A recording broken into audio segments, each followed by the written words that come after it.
Hi అండి, అందరికీ నమస్కారం.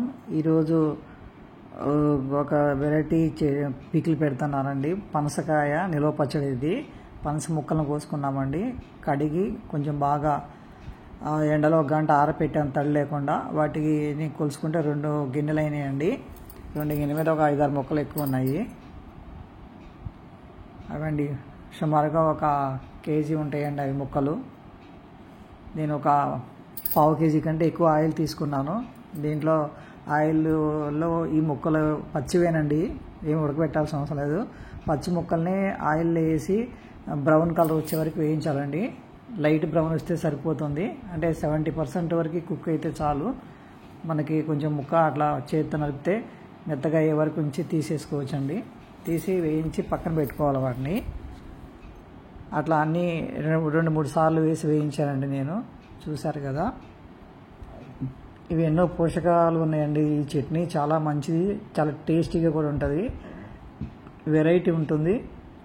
ఒకసారి మీకు అందుబాటులో ఉంటే దొరికితే కానీ తీసుకోండి. పనసకాయని ఇంతకంటే లేతగా ఉన్నప్పుడే తీసుకోవాలండి. పీచులు వచ్చింది చూశారు కదా, ఆ పీచులు రాకముందే మనం ఇంకొంచెం లేతగా ఉన్న తీసుకుంటే బాగుండేది.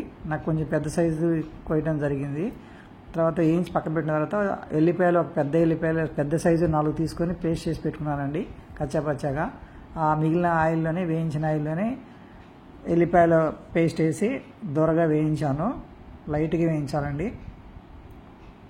కొంచెం రంగు మారిన తర్వాత దాంట్లో ఉప్పు, పసుపు వేసి కలపాలండి.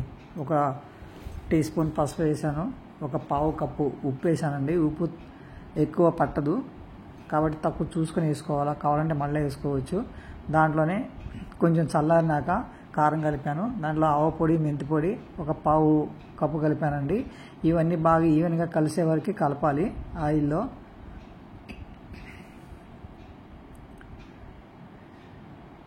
ఇప్పుడు చూసుకోవచ్చండి, ఉప్పు కారం టేస్ట్ని బట్టి వేసుకోవచ్చు, తక్కువ ఎక్కువలు ఉన్నా కానీ.